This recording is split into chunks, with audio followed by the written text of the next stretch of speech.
I got you. I don't want to fight you. That's good. Yeah. That's a good thing. I don't think most people want to fight you, honestly. Most people are crazy these days, so you just never know what to expect. When you think people don't want to fight you, they want to fight you. And the ones you think want to fight you, they don't really want to fight. Yeah. Are you talking about pro fighters or just people in general? Just people in general. Yeah. Because maybe some people don't know who you are, and then they might try to get. Well, when I say people in general, that's including fighters. Yeah. You know what I mean? I'm just saying, in general, people do that. They talk it, but they can't back it up. So you teased a possible return. Well, actually, I guess it's not a possible return. It's definite. I'm coming back. You're coming back. I'm coming back. Yeah, I plan on fighting somebody. Great. That's awesome. Well, let's just cut right to the chase then. The one that got away from me of all time, the fight that should have happened never did. Anthony Rumble Johnson, of course, John Bones Jones. What do you think, man? I mean, clearly you got to get in there. Probably they're going to want to get a win or two, but that's the goal, yeah? Whoever has the belt, honestly. Most likely John will have the belt. I just don't see him losing anybody anytime soon.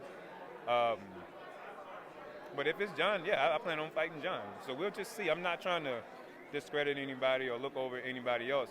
So I know I'm going to have to take the necessary steps to get to John. You know, if I have to fight 2 times, I'm with that. If I have to fight 3 times, I'll do that. Whatever it takes to get to the title and win it, that's what I have to do. And I agree. Like, in all likelihood, by the time you get in there and you know, get yourself squared away, get it to the title, probably will be John Jones. But you're saying even if he doesn't have it, isn't that a guy you would prefer to fight? I thought y'all had a little beef, or no? I don't have a beef with John.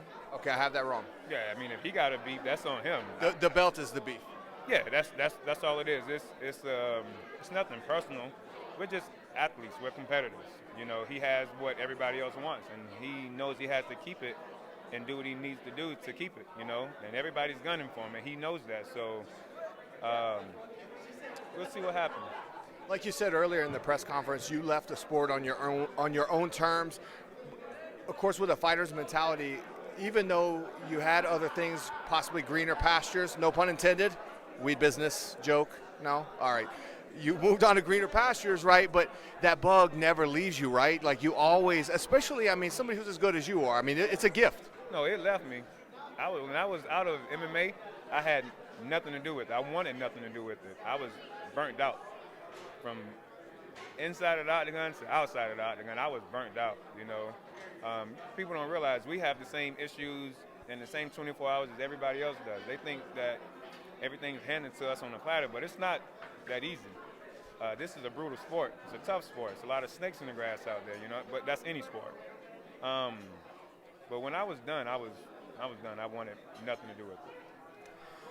You seem to be into bodybuilding because there have been a lot of photos that have surfaced of you since you left fighting, and you look like an absolute monster. Right now, you look like trimmed down quite a bit. You look, to me, from here, you look like a 205er.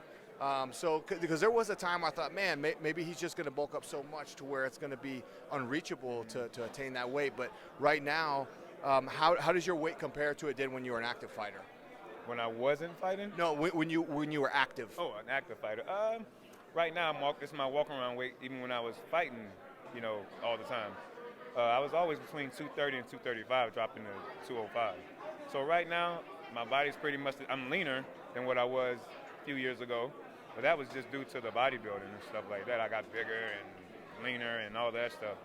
So kind of comes with the territory, you know what I'm saying? Yeah. Did you stop training MMA, or did you just do it? You stopped? I didn't.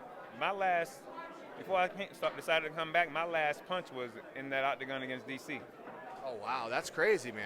Yeah. And my coach had his birthday last year, and I went to the gym and hit pads with him. Who's that? My coach, Henry Hu. Oh, okay. Yeah. So I just, on his birthday, I hit him up, and we hit pads together, and that was it. Where do you live these days? Florida. Okay. I'm in Delray Beach. And you'll be training in California? No. You'll be training in Florida as well. I got you. Yeah, I'm not one of those guys that's going to flip-flop and try and find the best fit for him. I know what works for me, and it's right there in Florida. It clearly does work. We've seen your work in the octagon. You've challenged for the title, and you're going to do it again someday.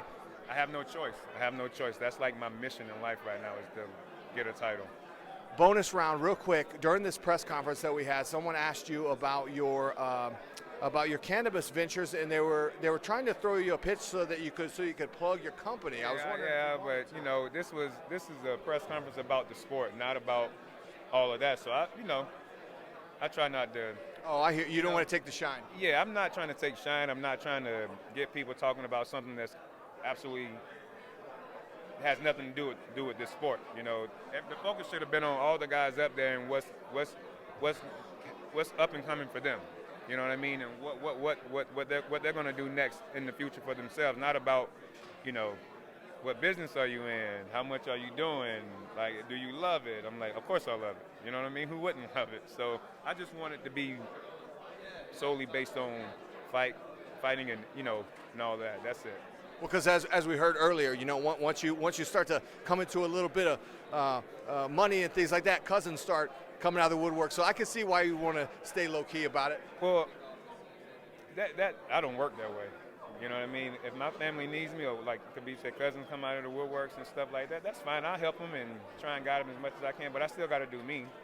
You know, I help out as much as I can, but I don't really put too much thought in anything else. Well, my fans want to hear about cannabis. So is there anything that you'd like to plug that we could help promote your brand? Oh, my company, I have a CBD oil company.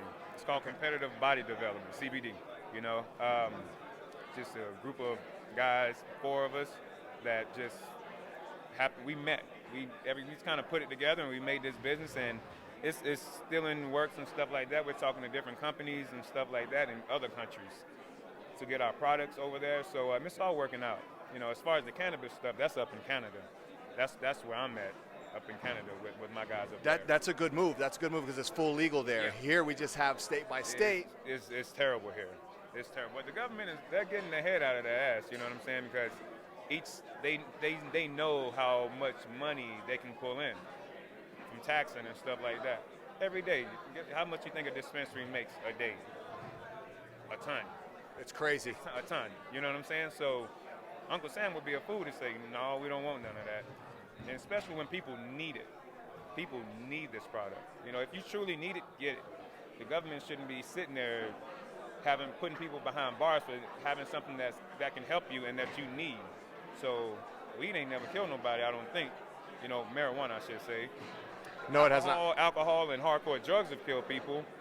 But have you ever heard of a situation where marijuana killed somebody for smoking too much? No, it does not happen, cannot happen, and you're right. Alcohol actually has killed more people, and it does more deaths annually than all illicit substances combined. Exactly. So why that doesn't make sense. Why put a product out there that can harm somebody versus a product that can make you better? You know, but I understand it is business, it's politics. It is what it is. Thank you so much for your time. That's Rumble Johnson, everybody. I'm Rodney James for Cageside Press, man. It's been a pleasure.